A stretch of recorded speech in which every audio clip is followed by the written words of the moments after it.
Mother's Day, Mom.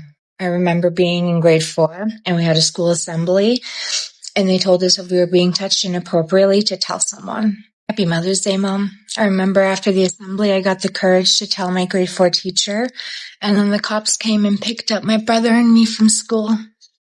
Happy Mother's Day, Mom. I remember what the cops said after they showed you the video. They came and they told me that me and my brother were going to foster care because you said I'm a liar and all the things I said probably didn't happen. Happy Mother's Day, Mom. I remember after about a week, my brother was taken out of foster care and placed back into your care because you couldn't be without him. Happy Mother's Day, Mom. I remember when my foster mom had to sit me down and tell me, you just weren't ready to get me back yet. You were in the shelter with my brother and you just needed a little more time before you could get me back. Happy Mother's Day, Mom. I remember after a few extra weeks of me being in foster care by myself, you did eventually get me out and you did bring me to the shelter so I could stay with you and my brother. Happy Mother's Day, Mom. I remember when you were taking me to school one day, you told me, and I quote, I ruined the family and I should have kept my mouth shut about what I was going through for those years, waited till I was 16, left, and I would have just left the family alone. Because of me, I completely destroyed it. You were left without a husband. Happy Mother's Day, Mom. I remember when I came out to you, and I was 12, you said I could either take it back or leave the house. So I left the house, and I was in voluntary foster care because it was easier for you to place me up in the ministry's care than it was to understand that your daughter's gay. Happy Mother's Day, Mom. I remember when Dad used to be very physically violent to you, I would put my brother in his room, and then I would come back out into the living room so I could defend you and, as a child, stand between you and my father to make sure you were okay. Happy Mother's Day, Mom. I remember when I was 11, I was going to camp for kids that have been through trauma, and I Sharpied my entire arm from here to here black because I had cuts. I didn't want anyone to see. And I remember you let me walk around for a week with a black Sharpied arm. Never asked. Happy Mother's Day, Mom. I want you to know that I am a better mother to my pets than you ever were to me. And I want you to know that I will never continue the trauma that you and Dad started in this world. And I will make sure that my babies only ever know love. Happy Mother's Day. Welcome to But She's Your Mother, the podcast. Today we have a very special guest with us. Her name is Angela, and she is here to share her experiences with us. So welcome, Angela. Thank you so much for being here today. Thank you. Thank you for having me. I'm very excited to just dive right in. Excited might not be the right word. I am, though. So that's where we are. Tell the viewers what your childhood was like. Let's start there. Okay. Well, I was born and raised in Albania. So during that time, it was a civil war between Albania and Serbia. So I grew up in the middle of a war zone, and Albania was still under communism. So as a kid, I remember our lights were always off. We'd have lights on maybe once or twice a week. Our water would always be out. We were allowed to go to the local well and get 2 buckets of water per person in household. So I remember being like 5 and helping my mom and dad carry like buckets of water so we'd have some water at home. Things got a little bit better in the sense of communism and the war, probably within my last year of being there, because we did end up having to escape as refugees middle of the night when I was 7.5. Wow. Oh my gosh, that must have been so terrifying and even confusing, I would think. It was very traumatizing because I didn't speak English. I didn't know what was happening. I just knew my mom woke me up one day and was like, well, one night and said, pack a bag, we got to go. And next thing you know, we're on a plane. It's just me, my mom, my brother. My dad stayed behind. We take many planes to get there. It took three. Once we finally get there, we get put in a room and the officers are like yelling at us in English. I don't understand anything. So I'm crying. And then my mom just faints. So I'm holding my younger brother while they're still yelling at me in English. My mom's fainted. They're getting her a wheelchair, and I'm just standing there crying, trying to figure out what on earth is going on. Oh my gosh. And did your father stay behind because he had to, or what happened? He stayed behind because he actually purchased our way of getting there and he didn't have enough for himself. So you couldn't leave Albania during this time. It was I don't want to say similar to North Korea because there are many like more hardships that they have, but you could not leave the country. It was like you had to sneak out. So my father had to basically pay for passports for myself, my brother, my mother to come here because then once we got to the country, we were able to declare refugee because we were escaping a war zone. But because of that, he could only send us first. And then he stayed back for 6 months to earn income for him to come out afterwards. So he was able to join you? Yeah. And so where did you end up? And kind of, well, not kind of, what happened next? So we landed in Windsor, Ontario. My dad had his mother and two of his sisters and his brother there because he has a big family. So he had some family already in Canada. They had left many, many years ago. So when we came, me, my mother, my brother stayed with my grandma and my aunt on my dad's side. And it was just horrible. They started beating my mom, threatening to kill her, explaining to me how they wanted to kill her. The physical abuse on my mom was so bad. Many times I remember she would just leave and say she's not coming back, but she had me and my brothers. She came back. They were very, very physically and emotionally abusive towards my mother. Oh my gosh. So you escape basically one war zone and enter really into another one.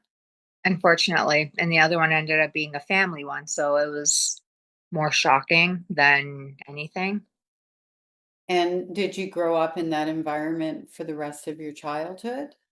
I did. So prior to moving in Albania, my dad waited until I was 6 months before he started physically beating me because I had asked my mother because physical abuse in my family has been ongoing since I can remember. And she told me that he waited until I was about 6 months to start beating me. And then when we moved, obviously the abuse continued and then started with my mom. And then when my dad came 6 months later, he also stayed with his mother and sister because we needed to save some money for a place. And all that did was continue the abuse and add to it because then now there was one more person that could physically assault my mom, but also me. So it just continued until we got our own place, and then the abuse started differently. So when you say the abuse started differently, what do you mean by that? So when my mom and my dad, myself and my brother, when they had enough income to move out of my aunt and my grandma's place, we got a one bedroom. And that is when my dad and mom started working opposite shifts, like completely opposite timings. So I was in charge of taking my brother to school sometimes and bringing him home. But that is when the sexual abuse started from my dad. I'm so sorry.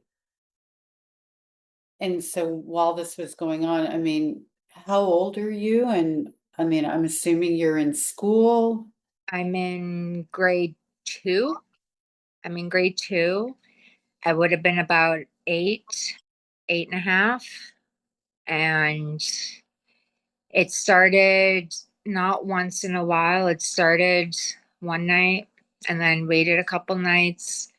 And then it continued to it being every single night because my mom wouldn't get home until 10 o'clock at night, whereas my dad would get home sometimes around 7.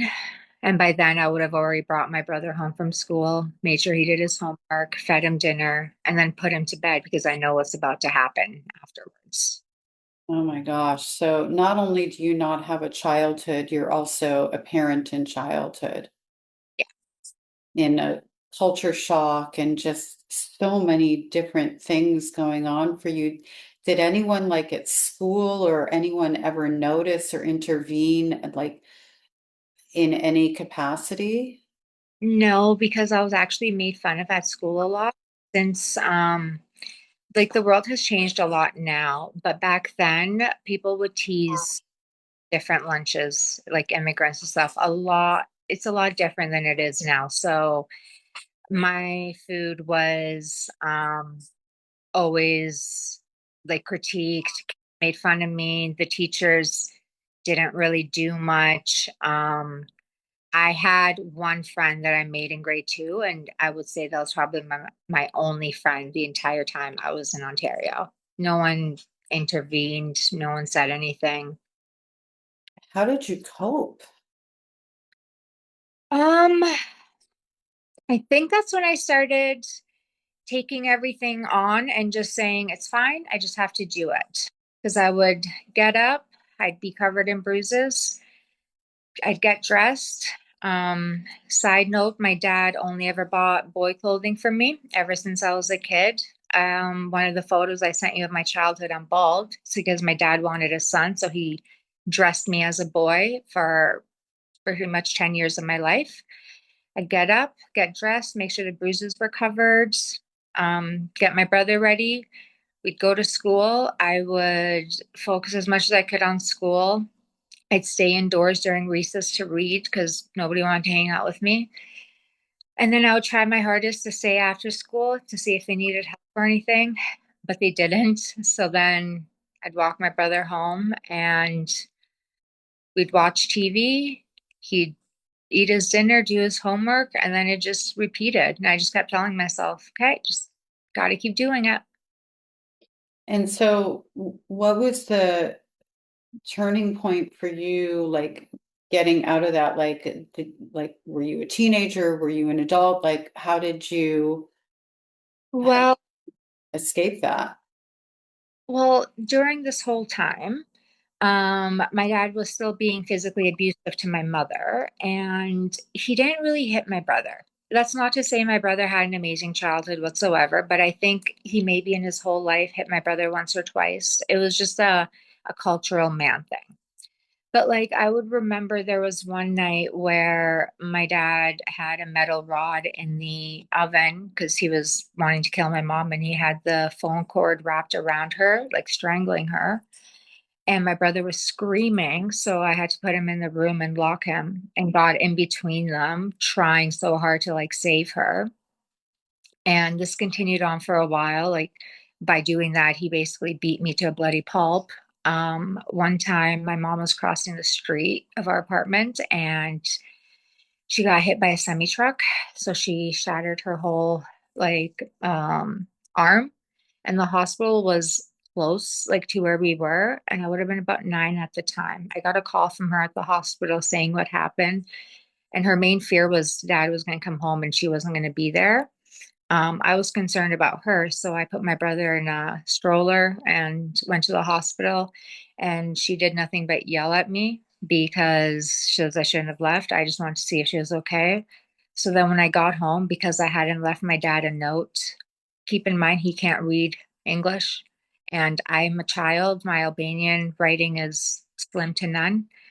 Once I got home, he was so mad he proceeded to throw the TV at me, and continue to beat me. So eventually, after years and years of me sticking up for my mom and her mentally and emotionally tearing me down, never once standing up for me as my dad, and all of this happening, I started to just get angrier and angrier.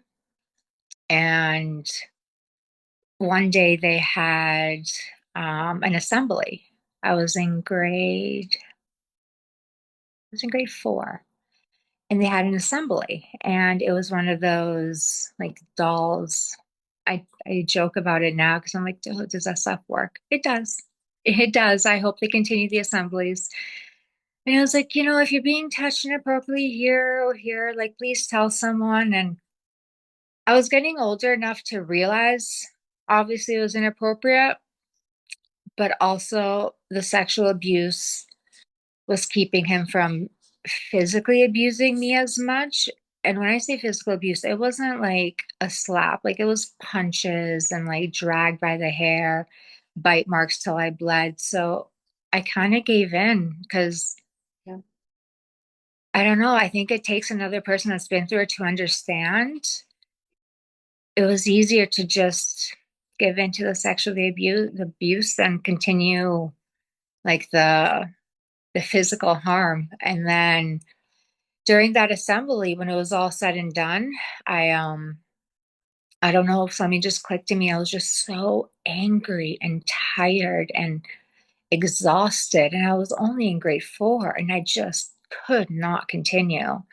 So I went to one of my favorite teachers. Um, I wish I remembered her name. She had long red hair, but during recess, she would always let me stay in her classroom and like sweep for her. She knew the other kids like made fun of me, so she was really sweet with me. And I went up to her,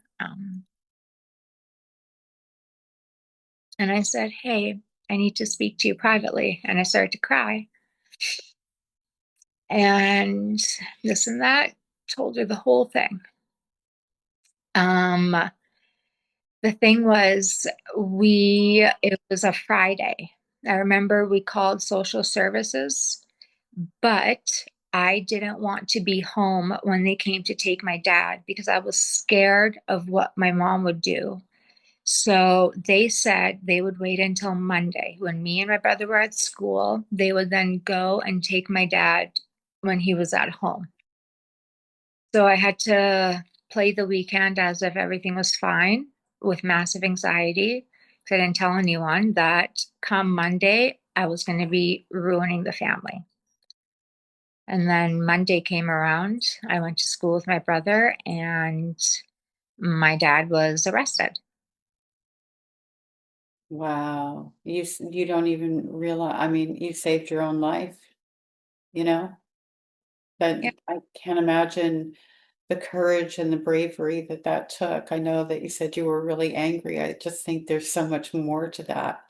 And the giving in, it's we have to do what we have to do to keep ourselves safe, and there's no alternatives. There's no other place to go. And no isn't an option. You're just a little girl. And I think it's something that I struggled with it for a bit. I was like, I should have fought harder. And it's not that I couldn't, but the sexual abuse was quicker and less to heal from than it was to be beat black and blue and then continue to go about my day. I get it. So when your dad was arrested, what happened next? Like, because that would have left you, I'm assuming, with your mother and your brother. So when he was arrested, the cops with a social worker came to my school. And the cops and social worker also went to my house to get my mom. Excuse me. When they came to my school to grab me, they took my brother as well, and they took us down to the police station. Um, from there, I had to do a video of like what had happened, like a statement video, I believe is what it was called. Oh, I'm in a little room, I'm giving my statement, giving details. They wanted details of everything. I'm giving physical details. I'm explaining the timings of when it's happening. I'm explaining everything. And then we were sitting in a room with toys, and my brother didn't really have much to say. He didn't know what was going on. He was a lot younger. Once that video was done, my mom was then put in the room and shown the video. She then proceeded to tell the cops that I was lying, and none of that was accurate. So she went home with my dad.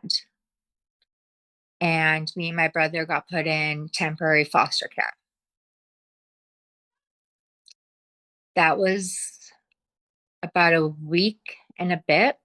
And from what one of my mom's relatives tells me, my mom was talking to her relative a lot during this, and they were saying, like, you can't leave your kids, like, you have to leave your husband. And I guess she was worried about what she was going to do for income and where we were going to live and how could the kids go without a dad, which don't really know how that was the thought process. But anyways, after about, I want to say a week and a bit, she made the decision to leave him. So they moved her into not second stage housing, but into battered women's shelter first. And after a day there, she got my brother out of foster care. And I remember I woke up and I went downstairs and my foster mom sat me down. Her name was Joyce. She was really sweet. She sat me down and she's like, I gotta talk to you, sweetie. I'm like, okay. And she's like, your brother's gone back, like your mom's taken him. I'm like, oh, that's great. Like, should I pack my stuff? And she's like, well, she's not fully ready to get you back yet.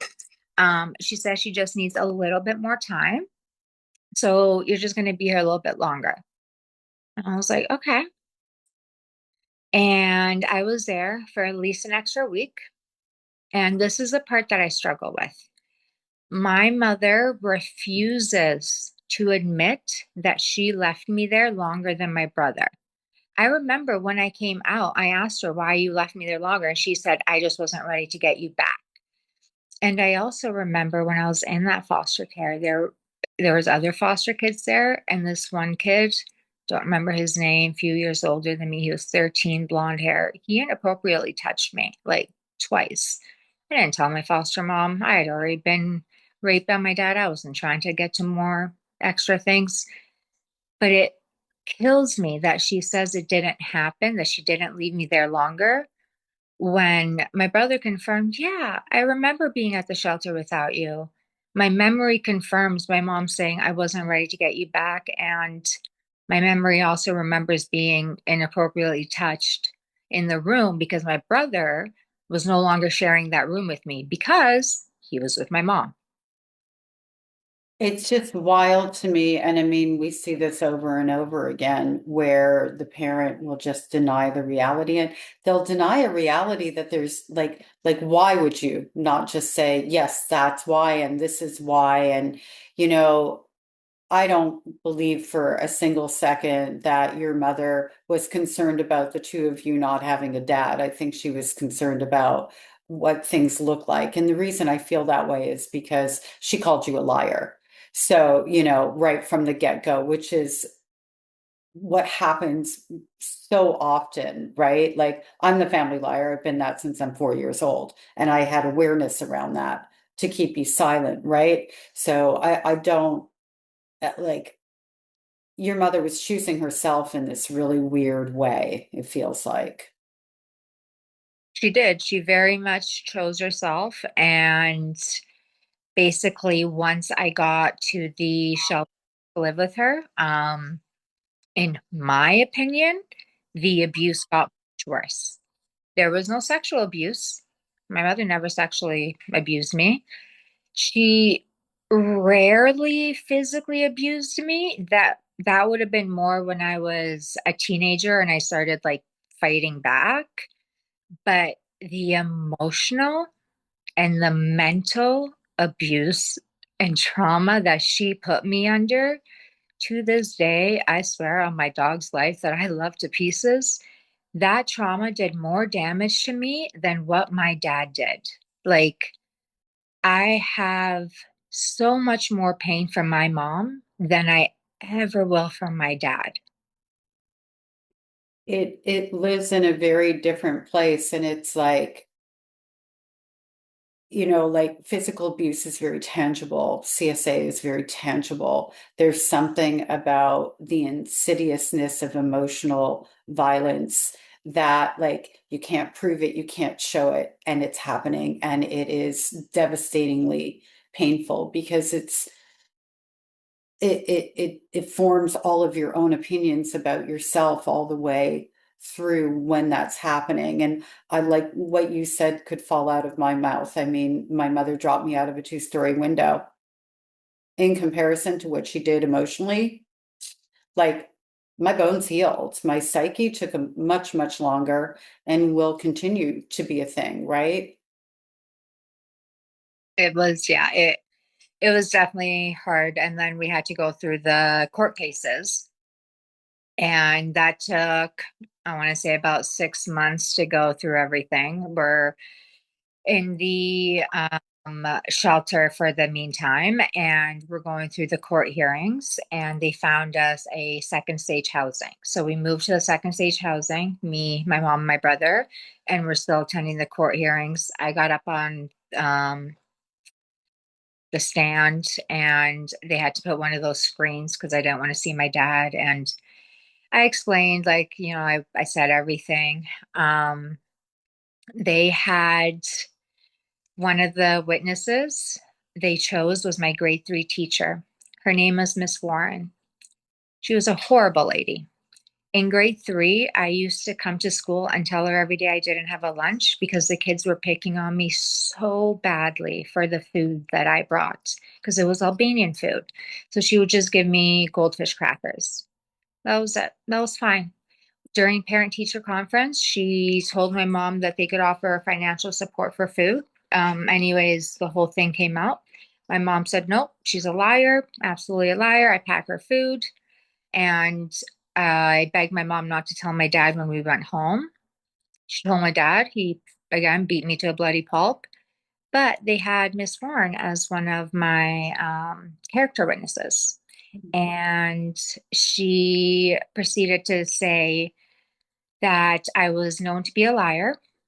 They had never seen bruises on me, long sleeves, shocker.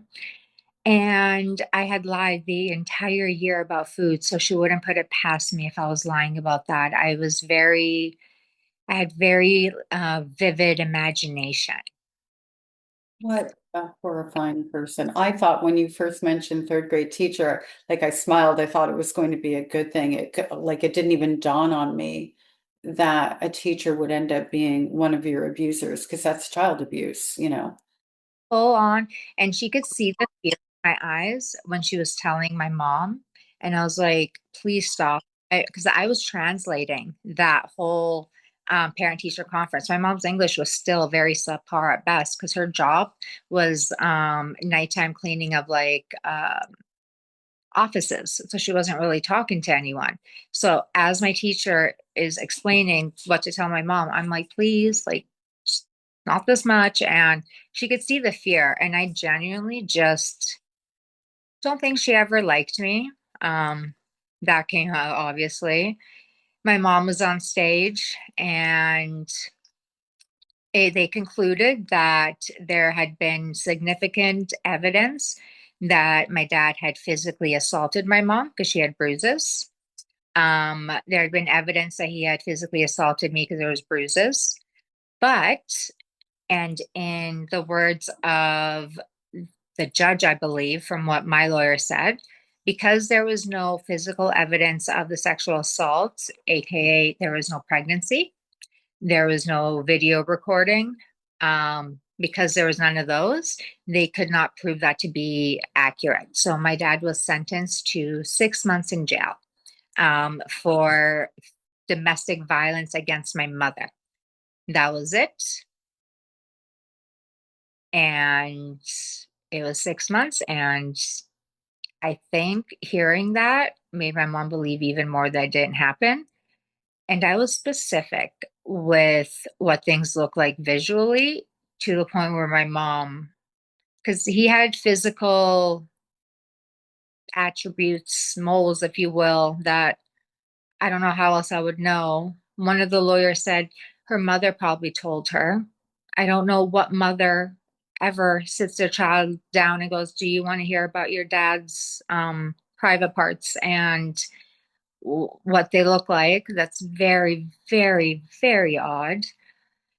And I was at my mom's aunt's house, and she came from the hearing, and I was with my two cousins and my aunt, and my mom said, this is the outcome. He has not been found guilty for rape. He is only found guilty for physical violence towards me. He gets 6 months in jail. And then I just started to laugh. And I sat outside with my cousin on the balcony. I remember I kept laughing, and my cousin was like, "You're really scaring me." And I was like, I don't really know what else to do. And I could hear my mom in the other room talking and crying. And I don't remember what she was saying, but I know there was parts where she was just like wondering if I started all of this for nothing, just uprooted their lives for pretty much nothing. Because the physical abuse wasn't good enough, That right? that was normal in Albania, so there was no problem for her. Oh my gosh. And so what happens after your dad gets out of jail? So after my dad gets out of jail, we're living in the second stage housing in Ontario, Windsor. And my dad still had his mom, two sisters, and brother out there. And everything was okay. We found out when he got out, they had to tell us. One day I'm in the yard, I see his brother walk by, and his brother is an alcoholic, has been his whole life. So he has that disorder, I forget what it's called, where your eyes like pop out of your head. Like more than 50% of his eyes were out. Yeah. So as a child, I used to be terrified of him, and he was drunk all the time. He spotted me and he knew, and he was coming towards me. So I ran inside the house and locked the door, and I told my mom. She's like freaking out. She's like, "Well, your dad can't know where we live and all of this." And I'm like, I know, because my dad basically was really, really mad with me, and um, I guess had put like threats towards me. So once we saw him, my mom got scared and told our social worker, because my dad was going to know where we lived, and he did have like people basically that he knew. So our social worker put us in witness protection. We went entered witness protection. I can finally talk about it because I'm past the age, and so is my brother. We entered witness protection, and that night had to pack our stuff. Didn't know where we were going. Um, They took us somewhere else, got us to a plane. And then once we landed, we went to a women's like battered shelter. And within that week, we had to legally change our first names and last names and start a brand new life. And I wasn't allowed to contact anyone to let them know, like any of my old friends or anything, or old family members. Neither was my mom. I do believe that she contacted her family back home, like her grandma, her mother, and stuff, but no one was to know. So we were put in witness protection and moved to BC, so Vancouver, BC. So your cultural identity in so many ways is stripped because of coming out of Albania into Canada, into that culture shock. And now you're the only identity that you're left with, which is your name, your school, where you belong, like all the stripped again. I'm just like, oh my gosh, I can't even imagine what that did to you. I can't even imagine it. I have the very first foster home I went to. The lady found out like what had happened, and she gave me a little red teddy bear. It's like this big. I still have it. It's one of the things that I like bring no matter where I move. And by like having it done to me that way, I have such strong holds of like objects just because of like the memories that they hold, because I know people come and go, but like, sorry, like objects like will stay, like no matter what, I'll have the memory of it. So yeah, we had to just up and change our names, last names, everything. And now you're isolated with your mother, starting over, like another layer of dependency, even like when we're talking about the emotional abuse, what did that look like? Well, back in Ontario, during the 6 months that my dad was in jail, obviously my mom was like, we were still living there. She was taking me. such. And my dad's sister lived right across the hall in the same apartment as my mom's aunt. So we'd go to her aunt a lot, and my dad's sister would come out and call my brother over and like shun me and tell me I'm a fucking dirty liar or whatever. And my mom would say nothing to her about what she was saying about me. She would just take my brother and go inside, and I'd be the one talking to her. But I remember vividly my mom was walking me to the bus stop one day, and um, we were talking, and she said, "Why couldn't you wait until you were 16 and just left? Why did you have to ruin the family? You could have waited until you're 16 and just left." And that I remember so well. And again, it's another one of those things that she says, I didn't say that. How can I cause myself so much trauma if none of it was real? Like, the one thing that the trauma has given me is like not memory loss, but I remember everything. I remember such small details. Like, people joke that when I travel, I don't get lost because I have an amazing memory. And I wish I didn't, because that's what I've done. Like, I know some people have memory loss. I can't forget a single thing. Yeah. I I'm just like so relating, and it's a weird, it's either one way or the other. And I'm like a steel trap memory. Like if a conversation happened a year ago, I know the conversation. Like you just become very detail aware, right? And you really, because I think part of also what happens is that's the only thing you have to hold on to is your memory. For some of us, it's just such a weird way that our brain helps us to process and survive and get through. So where was the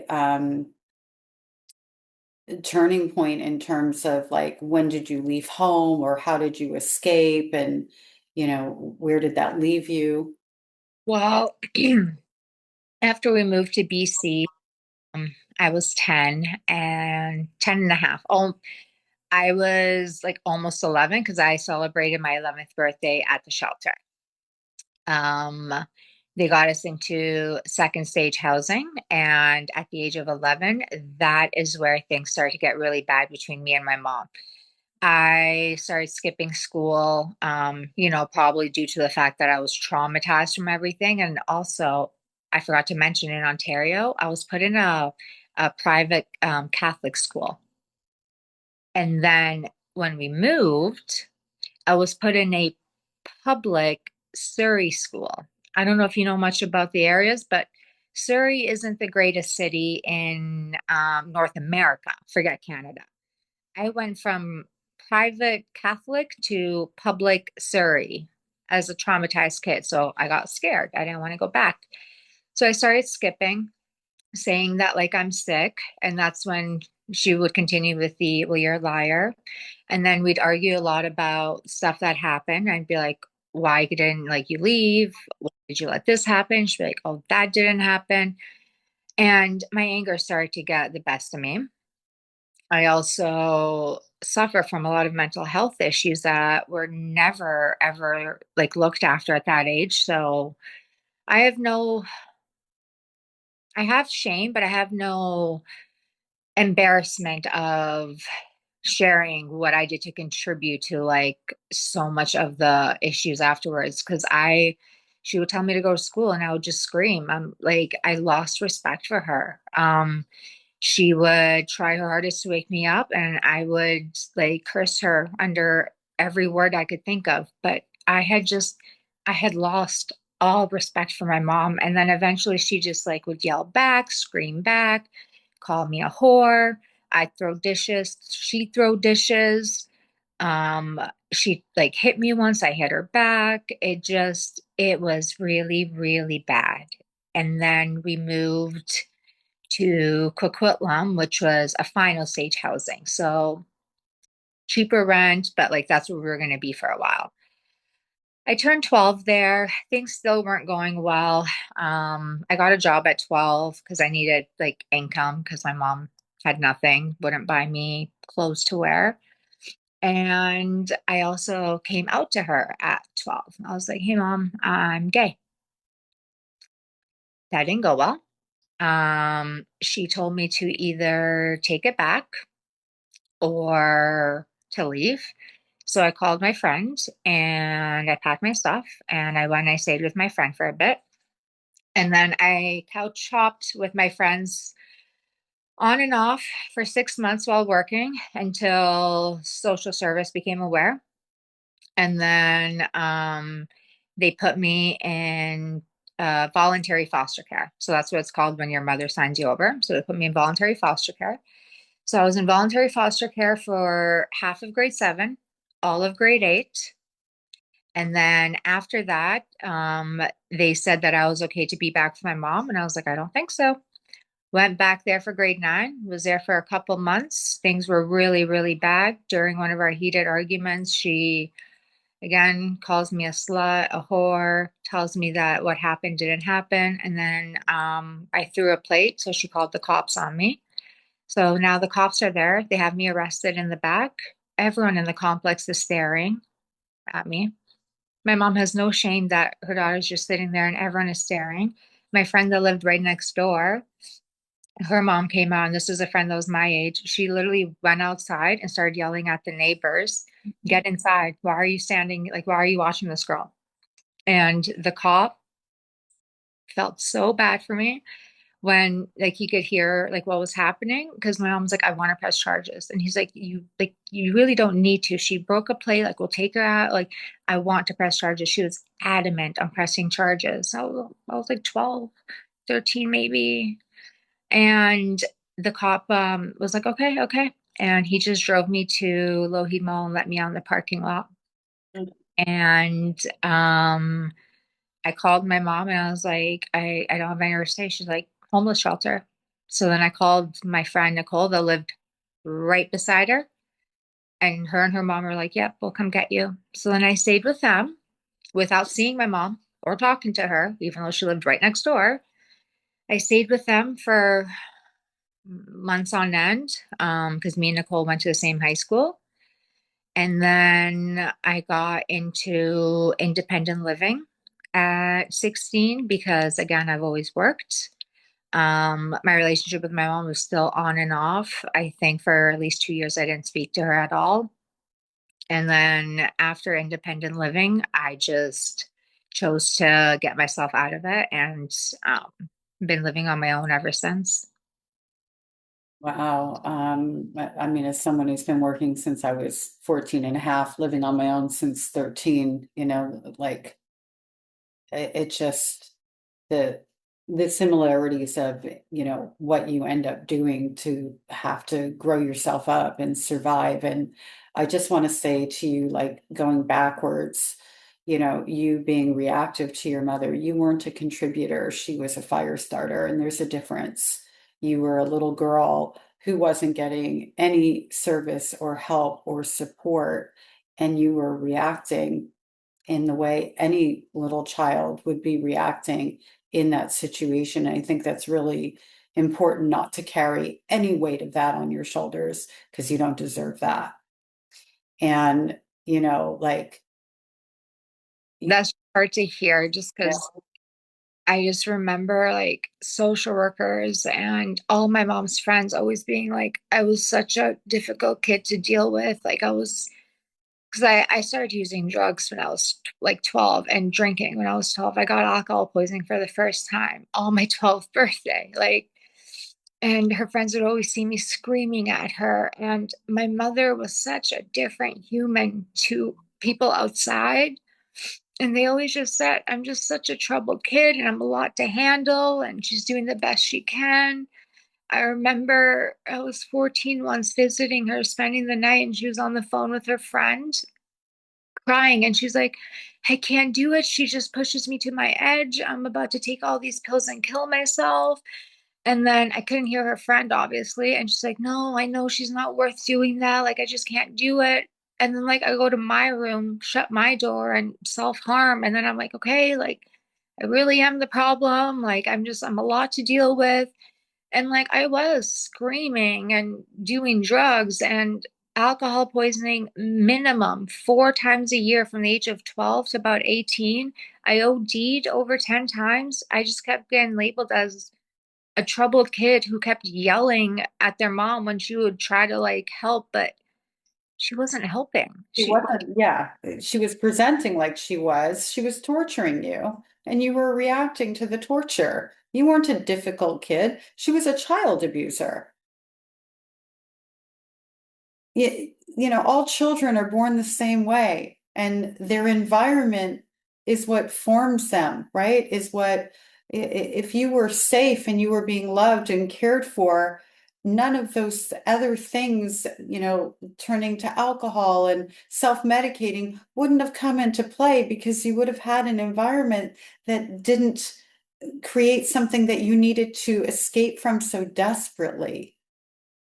I don't think she ever said that she believed me. I think because I've asked a few times, and that was always something that was a struggle because I don't think she ever like fully said that. And I remember one of the times I was in foster care when I was 14, I was walking with my friend to the movie theater, and my mom and brother were also going there because we lived in the same city, but I wasn't talking to her at this time. This was one of our no contacts. I was 14. I was wearing a pink skirt, pink top, going to the movies. My mom calls me at my foster home later that night and tells me, just to let you know, me and your brother are going to Italy to visit your aunt, your cousins, and your grandma, my grandma, who I adore to pieces. We will be gone for all of December and January, meaning that they're going to miss Christmas, New Year's, and my birthday, January 3rd. I was like, okay, you weren't going to tell me? She's like, I'm telling you now. We leave tomorrow. And I also want to let you know the skirt you were wearing, you're dressed like a whore. That was it. And I was like, okay. That was the conversation. And then come my birthday, tries to call me to wish me a happy birthday. I answer, hi. Hi, I just want to wish you. Hung up. Comes back well, eventually and is mad at me for hanging up on her when she called my birthday. But one thing that I did like, because my aunt, my mom's sister, has always been so caring and sweet. Like I've loved her like I would if she was my mom. When my mom showed up with my brother, not me, my aunt asked, where's your daughter? And she's like, oh, like she's in foster care. I just left her. I couldn't do it. My aunt slapped her. I know Dear. this, you know, It's something. Yeah. like, okay, well, at least there's someone in the family that's, you know, cares. So where are you? Did you end up, because I know some of your story, obviously nobody else does. When did you end up just not talking to your mom, or are you completely estranged? Where are you with things? So I stopped talking to her when I was 15, 16, 17, didn't talk. And then I got early acceptance to a very prestige makeup school in Vancouver that I was really excited for. And I was needing student loans and such. And I reached out and I said, is there any help you can give me? I'm living on my own, I'm working, but I got early acceptance. I'm really excited. She said, gave me a piece of paper and went, here is your dad's phone number. He has never paid child support. You can call him and ask for money. So that's the story of also how I got back into contact with my dad that I hadn't spoken to since I entered the program. I call him. I say, hey, such and such. And he sends me a little bit of money to help me. He continues to help me every month with just a little bit to get me by, with the premonition that I have to call and have a conversation with him. And I continue to do so. I don't really talk to my mom because I need the income. At 18, I wanted to go visit my family back home because my dad is a sibling of 8. So I wanted to visit my family, my grandma, my mom's side, just my family. And my dad offered to pay for my ticket if I stayed for him. My mom said, yeah, she saw no problem in that. So he paid, picked me up, and I stayed with him. And we got into an argument about something. He brought a knife out, so he almost tried to stab me. But here's the crazy part. I asked him, I was like, hey, Dad, I want to ask you something. Why did you do what you did? He's like, I don't know. He's like, I'm not mentally sane. Like, there is something very mentally wrong with me. I know I shouldn't have done it. I don't know. And then I was like, okay, are you confirming that you did this, that you sexually assaulted me for this time? Yes, it happened. I'm like, so it happened. He's like, yes, it happened. And I started to cry. Not because it happened, but because my dad confirmed it. He's the one that made me feel less crazy. And I know the more I say these things, people are like, you can't just hold blame to your mom, like your dad caused it. But he's also the same. Like he gave me peace of mind that it fucking happened. Like my mom's just, none of that happened. None of that happened. And it causes me to live with this uncertainty of don't know what on earth is real or not, even though I do. And he said flat out, yes, that happened.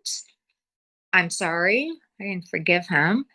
I don't know why it happened. Mentally, I'm just not good, but yes, that happened. I'm stunned he even admitted it. And I don't think I've ever heard anybody say that ever. He admitted it. He And had to admit it. He's in Albania. Nothing can, there's no law that can bring him back. There's nothing that could be done there. He had nothing to lose.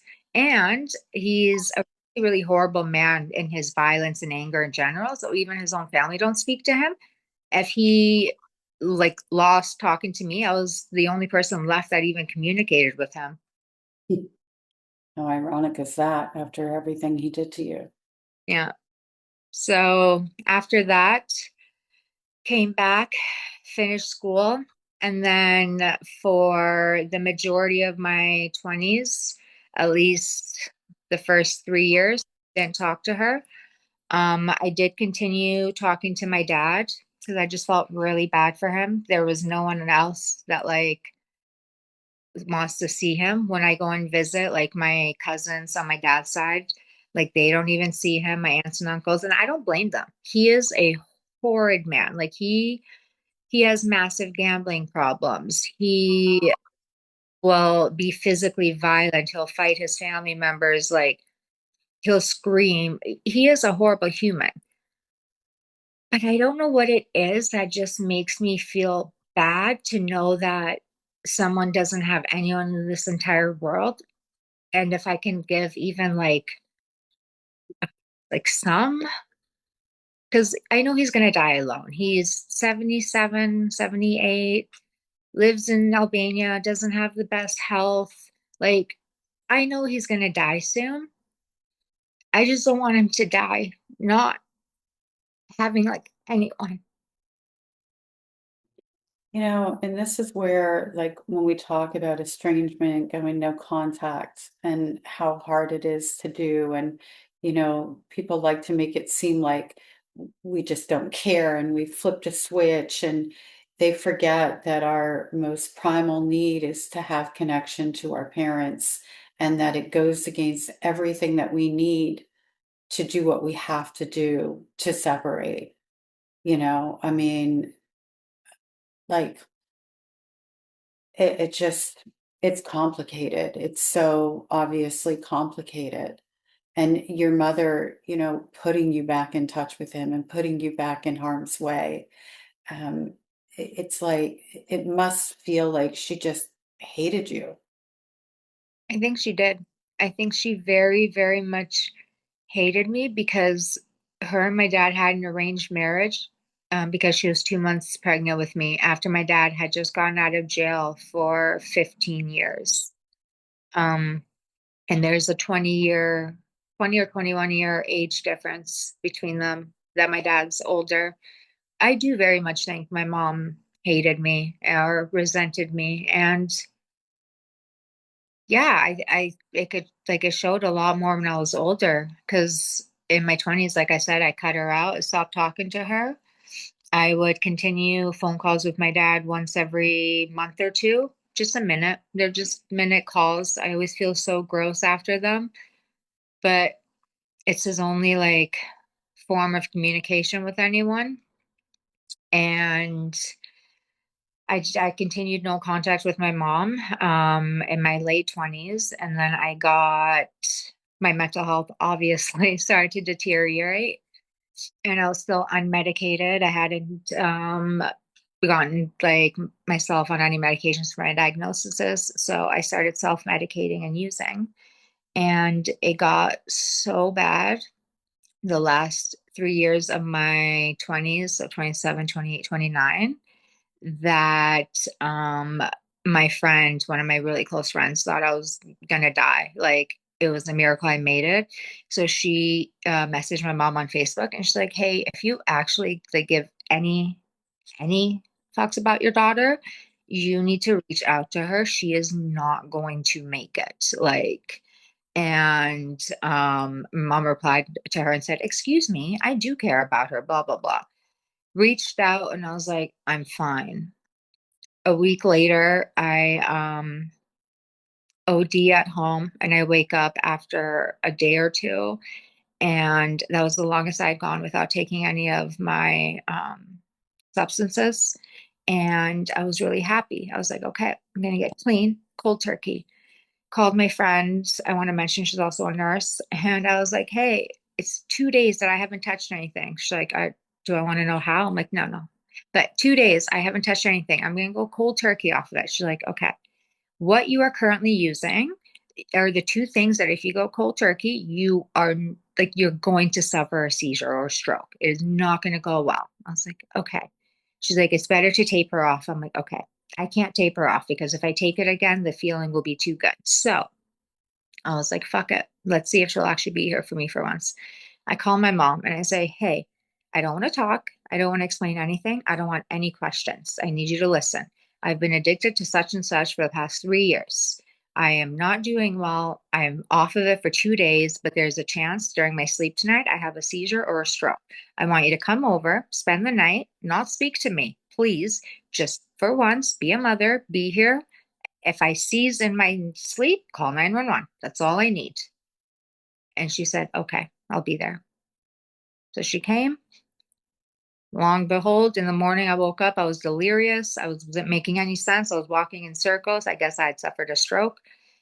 Took to the hospital. It was during COVID. She couldn't stay. Not that she would have, anyways. As I'm sitting in the waiting room, the doctor calls me. I go to the doctor and I tell him my whole story. And I said, my friend said I'm probably going to have a seizure, and Google confirms.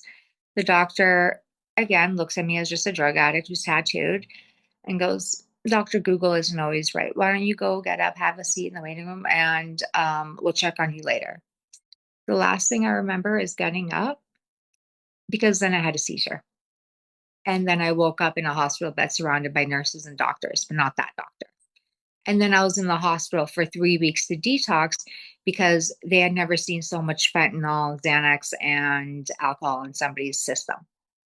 And I didn't even know I was on fentanyl because I was just purchasing Xanax. And I wasn't aware that I had become so heavily addicted to fentanyl because I thought I was just buying Xanax. And the doctor, I think he felt bad for me because he's like, you have this in your system. And I'm like, no, I don't take fentanyl. And he's like, ma'am, like, where are you getting your meds, your pills? And I'm like, the streets. And I was like, oh.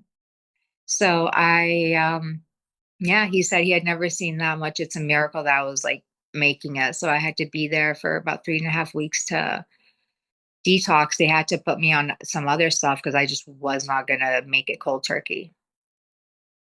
Wow, it's a literal miracle that you're alive, let alone so articulate and functioning. I mean, so many things could have gone another way. Obviously, it's even crazy that your mother showed up for once at all.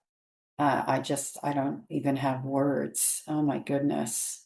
Well, when it was all said and done and I was getting ready to leave, they wanted to put me in someone's care. And they explained to my mom I would have to go to the pharmacy every day in the morning the second I got up to take my one pill because I was still detoxing. But, excuse me, um, But because of my like addiction, they're not going to just give me the meds. So they were only going to give me one a day. And they told her she has to take me every morning. Her and her husband, because she's with someone else, agreed.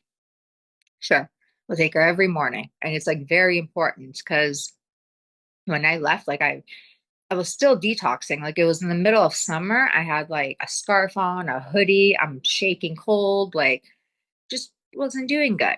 We get to our house. I'm gonna go sleep like in the downstairs. First morning comes. I get up. I'm like, I go upstairs. I'm like, hi, like, can we go, please? Like shaking, already in withdrawal. She's like, soon, very soon. Me and Mario have to finish our coffee and breakfast. I made you breakfast too and a coffee. I'm like, I can't eat. I can't drink anything. I'm trying to keep calm. I'm like, I need you to take me to the pharmacy, please. Soon, soon. Mario has to eat and we have to eat. So I go downstairs and I'm just crying, so frustrated that she doesn't understand. I need to go. And then she comes downstairs with my food. She says, just take a couple bites. It'll make you feel better. And I'm just like struggling so hard. We make it through that first day. She takes me to the pharmacy. I get it. Okay. The second day, my friend asked if she can come spend the night. She's gonna have someone watch her son because she knows I'm going crazy. I just need like someone with me. And my mom and Mario were like, sure, no problem. They set up an air mattress downstairs for her. Come spends the night. We go for a drive. We go get a Slurpee, listen to music. First time I feel like I'm having like a normal activity, right? The next morning, same thing plays out. Hey mom, can you take me to the yeah, we gotta eat breakfast and we gotta it's almost like you could have had breakfast earlier and I'm shaking and I'm telling you what it is. She like plays it off like she doesn't understand what addiction is. Keep in mind my mom's never smoked a cigarette, never drank, never done drugs. That's fine. But the doctor explained precisely how much I was on, how much I'm struggling, how much physical pain I'm in, and that it's a miracle that my body made it through the amount that it had in it. So my friend Amber says, you know what? I'll just take it. Takes me, we're having fun, go to the pharmacy, take my thing, come back. That night, my mom says, hey, Mario and me would like for Amber to leave tomorrow. I was like, why? She's only been here 2 nights. She goes to work. She's only been here at night. It's just to keep me company because, well, I'm not working. I'm still in detox. I'm trying to find things to do that are good for me. And you and Mario keep trying to feed me food when I'm telling you I can't eat. She's sabotaging you. She's trying to sabotage you. Yeah. And she's like, no, there's just not enough space. I'm like, but it's only an air mattress. No, me and Mario want to hang out downstairs too. I'm like, but I'm down here. Yeah, but it's different when you're here. I'm like, okay. Oh, the next morning we wake up. Same thing plays with the food and coffee. I tell my mom, you know what? I actually think I'm just going to go and deal with this on my own back at my place if you're cool with that. She's like, okay, yeah, no worries. Keeping in mind, the doctor said I had to be signed over to her because, well, addict and the drawing. And I lived in Surrey. That's fine. So went to my house and I did it by myself for at least a month. I'd wake up, cold chills, and I'd walk myself to the pharmacy, get my one pill a day, made friends with the pharmacist, lovely lady, and I was just making it do. And then after that, they started giving me 3 pills. Then it was a week's worth. Then I started going to an outpatient recovery center as well. Didn't talk to my mom during any of this, just cut her out and got as clean as I could. And yeah, that basically was the help that she gave me with my addiction. And so when did you end up like, that's it, you're done? Um, I started dating one at 29. After a few months, me and my mom hadn't talked already for a bit. But after a few months, my partner and I decided to move provinces. And I told my work and a couple of my closest friends a week before. Didn't even tell my mom. There was no point. She was on vacation in Italy with her husband, priorities. And I moved, and my brother, I haven't touched base on this much, but as an adult, we don't stay in contact, unfortunately. My mom let him live with her till he was 19 and babied him, so he has a warped idea of me. Um, my brother texted me one day and said, "Hey, could I come pick up my bike lock?" I'm like, "Sure, but I've moved." He's like, "Okay, what's your new address?" I send it. He calls me and he's like, "You moved to Saskatchewan?" I'm like, "Yeah, like 5 months ago." "And you didn't tell anyone?" I was like, "If it took my family 5 months to notice, does that say something?" He's like, "Did you tell mom?" I'm like, "No, when I moved, she was on vacation. And if she hasn't found out now, then like, not really much." So she called and she's all, "I can't believe you didn't tell me," crying. I told her, I was like, I like was very brutally honest. I was like, "We don't have a relationship. Like, you were on vacation. Yes, I moved." And I was like, "Even there, we never saw each other." And she's like, "But at least I knew I could see you if I wanted to." I'm like, "Okay, well, we never did." So didn't really talk to her while I was in Saskatchewan. A message here or there, nothing much. And then we moved from Saskatchewan to Edmonton after 10 months because Saskatchewan was really bad for me. I couldn't get work and my depression started to get really, really bad. So we moved to Edmonton. Me and my partner got a house, and my partner decided they wanted a relationship with my mom because they wanted to have their partner have family. So now all of a sudden, they've invited my mother and her husband to come stay with us for a few days because we're going to have a good family and I'm going to work on the relationship with my mom because she is trying. So my mother comes to stay with us and her husband. Um, and my partner's cooking for them. And How I'm did just, you feel? Wait, how did you like when all of this started to come into play? Did you say no? Did you say like, it felt like no matter what, everyone just wanted the happy go lucky family. And God forbid I speak up and say that this woman is is a monster. And just because she's a lovely woman now doesn't mean she was then. But my partner was much more into the forgiving and wanting a family. And the thing is, their family didn't like them because they were gender like neutral, like non-binary and stuff. But they were okay with that because they're like, "Well, that's just how my family is." Me, on the other hand, I'm very much like my mom didn't like that I was gay, so screw her. It's not like she ever gave me much of a good upbringing. She doesn't like the tattoos, okay? Not her body or her choice. So, like, I stand up for myself a lot more. They don't. So all of a sudden, I got my mom in my home. And I yelled at her at one point, and my partner was like, "It's okay." And I'm like, "It's not okay. Like, I have nowhere I can go to breathe." So I rely heavily on smoking marijuana because it really, really helps calm me down. So in the morning, I grabbed my bong. I was getting ready to go outside. My mom looks at me while she's sitting with Mario, and I just looked at them and I was like, "Don't forget, you're in my house. This is what I do every day. If you don't like it, please feel free to leave out the front or back door." good for you? Like, you don't like it? Tough. I am barely getting by. Now you two are here. You are not going to tell me what to do. Like, no. So they left. Long story short, things with my partner didn't go well either. We eventually broke up. They really wanted like a someone that wants kids and is more gentle, motherly, loving. I want to say I'm very loving and I can be gentle, but I don't want kids. I've been anti-kids since I was a kid. And I knew right away. I'm like, my trauma ends with me. So we broke up. They kept the house. So now I'm in a province by myself, no family, no friends. Any friends I had were their friends and stayed their friends. I moved.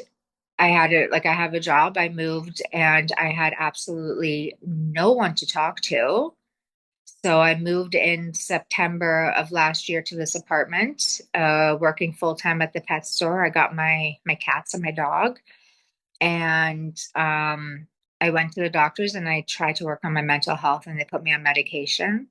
Not talking to my mom during this time at all. And as time went on, things just started to get like harder and harder for me, like physically just losing more weight and mentally like panic attacks. And again, not talking to my mom because I just really, it doesn't help. It doesn't add anything beneficial. This was the first year I did not wish her a happy Mother's Day, and she did not acknowledge it at all, which I was very happy about because I purposely did not wish her a happy Mother's Day.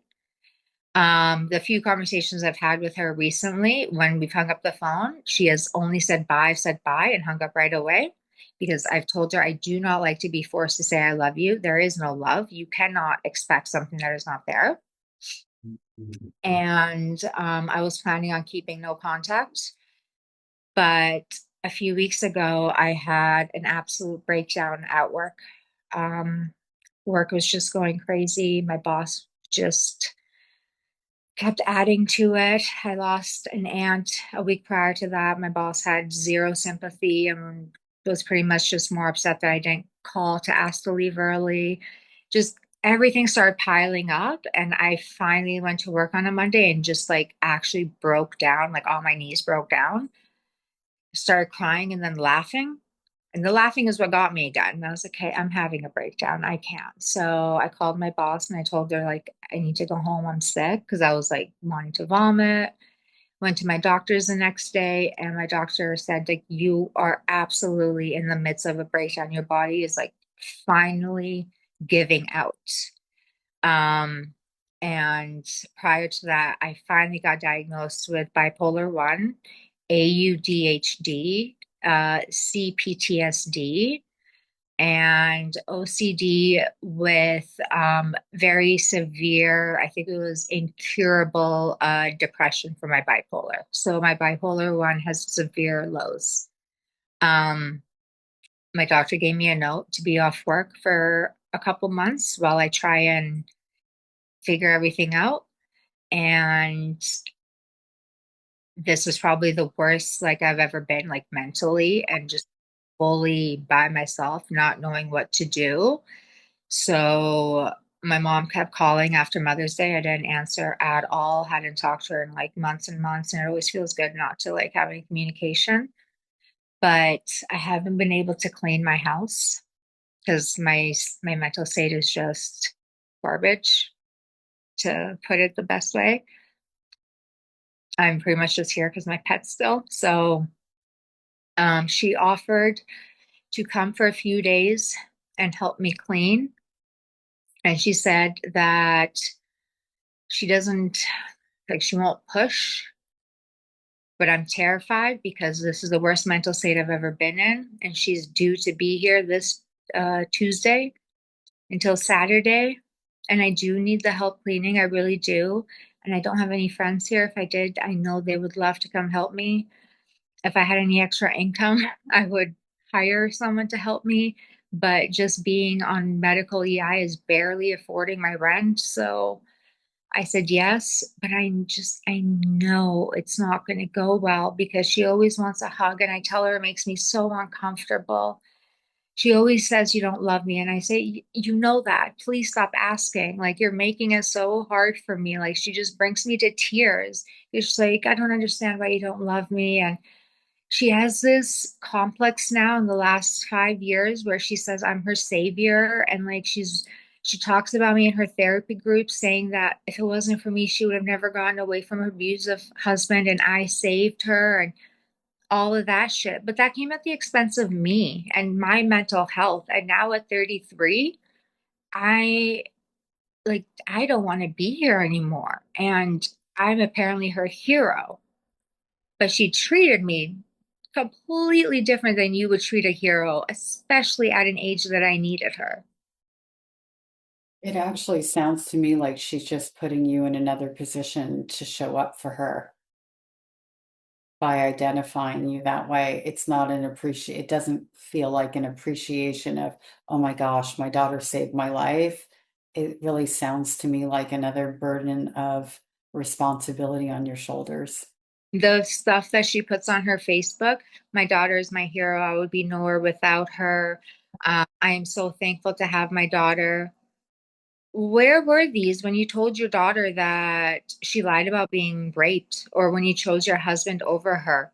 Where were these when your daughter was standing in between you and your husband while he had a hot metal rod that he was wanting to hit you with, and she was standing in the middle?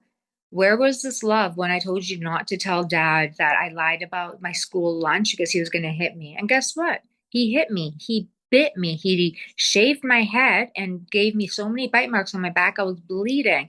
And as she's washing me in the tub, she's like, "You knew this would happen." I was like, "Of course I did. That's why I told you not to tell him." And like, I just hope by telling my story, people can stop this narrative of, "Well, why don't you put any blame on your dad?" Of course I do. Of course I do. He's a monster. What he did was disgusting. But he can't be fixed. He's a horrible human. He is just messed up. I had higher hopes from my mom because she birthed me, and mothers are supposed to be caring. And this is no shade because I know there are so many caring fathers out there. Truly, I've met some. They are amazing, amazing men, raising amazing future men and women. But the majority, women are supposed to be caring to their kids. My mom treated me as if she found me and didn't want me and somehow decided to keep me. Yeah. Yeah. And to your point, there's a biological drive to love the baby growing inside of you, right? There is a different standard. It's not to shade fathers. It's just a different bond, a different standard. Our cells are exchanged, all the things, right? And not giving people permission to be in or out of the relationships of their choosing, no matter who those people are, is never okay. It's just not okay. It's not natural for us to be without a mother and a father. And when that happens, it's because something broke that down and we didn't form it to break it. No, I think I've thought long and hard about this. And when she comes here on the last day, I want to talk to her and explain that I want to not have contact with her, that talking to her is so traumatizing for me. And I'll do no contact for a year, year and a half. And then she finds a way to contact me because I've only contacted her 3 times. Once for schooling, when she gave me my dad's number. Once after my friend like messaged her on Facebook and I said, "Hey, I'm probably gonna have a seizure in case you care, maybe come spend the night." And once being now, because unfortunately I love my animals so much and I am all that I have here. And I am at a situation where like I can't keep doing this by myself. I can't keep pushing. Like no amount of meds are helping. I am just so done. So this is the last time I called her because I really do need the help. But after this, I just don't want any contact with her. It doesn't ever help. And I know she's going to cry. And every time she cries, it makes me angry. And when people see that, they look at me as the bad kid again because my mom's crying. And I'm just like, "Can you stop crying?" And it's like, I just don't have the sympathy for her. Like it's hard. I remember years ago on Mother's Day, I took her for coffee to Starbucks. Nothing crazy. I was a kid. I didn't have much money. She kept saying, "I love you, I love you, I love you." And I was like, "Mom, please stop. I'm so uncomfortable. Like, did you love me when you were doing this, and this?" And then she starts to cry. And she says loudly, "I can't believe you're making your mother cry on Mother's Day." Then everyone's looking at me. I just look at her. I'm like, "Fuck this." I get up and leave. And of course, everyone there thinks, "Did you see that horrible girl with her poor mother?" Because also all little European woman that just looks so lovely and dainty, and I'm over here looking like this. So to the public eye, you know. But, we have to remember what people think is none of our business. And she's doing that obviously to manipulate you. And I'm guessing the reason that you want to tell her you're done is so that she actually like leaves you alone, or did you want to tell her you're done because you want her to know why? Or is there something you're hoping for in there? Like what's driving you to have that talk with her? What I'm really hoping for is for me to never have. her again. I want, I don't want to have to explain to her what she's done because she knows. I can give her points, but having her in my life has never ever been good. And I don't want to have her in my life. I don't want updates about her health. I know one day she'll die. I don't want to be there. I don't want to have any contact with her. She's already blocked on my WhatsApp, which is what she messages me on. I have her on Facebook because also she has all my family members back home that I do want to keep in contact with, that I adore, that I go through her sometimes because I don't know all of them. Like I have such a big family back there, but no one in Canada. But I don't want to have any contact with her. And I want to just tell her face to face, like, hey, I really don't want to have a connection with you. You are not good for me. I'm glad you've gotten help. I'm glad you've changed.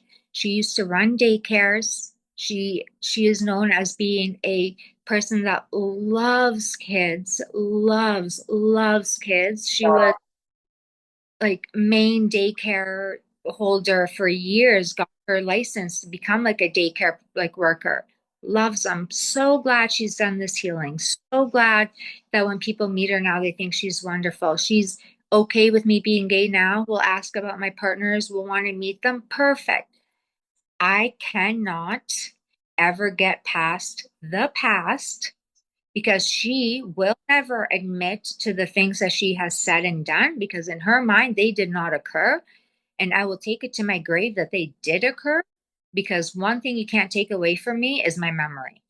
It happened, and you cannot tell me it did not happen, and I refuse to keep talking about the same thing. So I just want to tell her in person. I want her to help me get this clean, and then that's it. When she leaves, I don't want any further connection with her. And it shouldn't be hard. We're not in the same province. We don't have any of the same people. My brother doesn't talk to me. I don't talk to him. It really should not be difficult. Yeah. And you deserve to be able to have whatever peace you can get from not having her continuing to create emotional upheaval for you. And she can choose how she shows up for you. And she has not chosen to show up for you. And love isn't a word, it's an action. And you don't get just to say it without having something to back it up. So, with where you are now, um, how can how can our audience help to support you? That's what I want to ask you. Is there something that Well, we can do? right now, I'm on medical leave, as I said. So I'm on medical leave. I am on medical EI, and a check and a half of that is what goes towards my rent. So obviously it's not much. Luckily with my leave, I still get my discount on my store. So it's been not too difficult with the pet care, like, and making sure my pets have everything. Cause I put them above me, like at all times. They're my loves. But what I've done is I have my link tree that I sent you, and it has my PayPal, if anyone ever wants to like send any tips. But it also has my art Instagram. I do art. It's like scribble drawings that I really like. I also do like online modeling, like with the tattoos and stuff. Um, any type of engagement with anything like that, like helps me. I've been trying. So what I used to do that I loved doing was tattoo shop management. I used to run tattoo shops and I was so good at it. And I did that in BC before I moved. There's just none here that need anyone. And I also used to run two of my artists' pages. So I would do their bookings, their like DMs, their messages, emails, consultations. So I've been trying to once again find people that are looking for someone that wants to run their bookings, like any busy artist, because it's a job that you can do at home that I could, take care of all their bookings and stuff. Because I'm very, very experience in the tattoo industry. Aside from tattooing itself, I've been in the industry and ran over 7 conventions for shops and like helped my best friend who's an artist go to all her conventions. Like it's something that I'm really good with. So I'm hoping to gear towards that because I actually think this burnout has caused me to realize that I may never be in a position where I can work a full 40, not because I don't want to. I'm never someone that doesn't want to, and I'm never someone that wants to ask for help because I don't know how. I'm the one that gives help.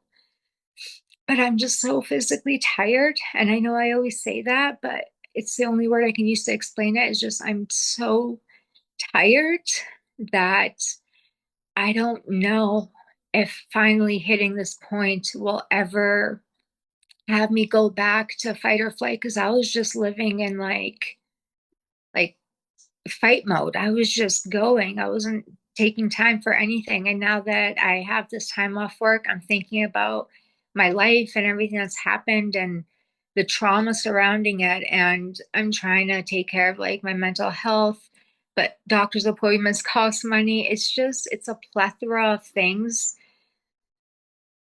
That's just been a lot for me. Yeah, and I just want to remind you, you didn't ask, I'm asking everyone because, many of us know what it's like to be alone in this world without a support system and without resources. Many of us, myself included, have gone through that many times over. And like you, having worked from you the age of 12, 14 and a half, like, of course, you're in burnout. You've been working from the time that you were a child when you were supposed to be a child. That contributes a lot to that burnout. And I just want to say, and I'm going to put all your links, they'll be on the screen playing as well here in this area. And I just want to say, like, I just think you're so brave and so courageous and such a survivor. And I feel so honored to be able to help you share your experiences. You're incredibly inspiring that you have even just made it to this point. And, you're like the courage it takes, I know, right, to stand up and share what was done to you is just incredible. And I just want to thank you so much for being on the podcast with us today. Yeah. No, I really appreciate you having me on here. And it is hard to share these things because especially growing up from a culture where everything is hush hush, you keep things back doors. Even if people saw you beat your wife on the street there, all they say is you do that behind doors. Everything is super hush hush. You don't air out your dirty laundry, if that's the saying. I started this thing where I want people to come see my dirty laundry, touch it, smell it, sniff it, take photos of it because like I didn't create the mess. It's just my dirty laundry, nothing I can do about it. So You're I, airing it out. yeah, I stopped caring. And if me posting videos helps one person and gives me even 10 minutes of relief, I'll keep doing it. Cause like I've had some responses where people are like, oh, I would never say that. And that's okay. You don't have to. But I am because I know what I've been through. And if it helps anyone, like, why not? Yeah, watch the community comment section because you're going to see how many people it helps, and it does help. This is how we heal.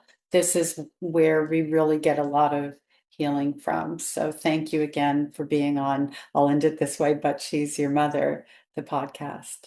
Thank you.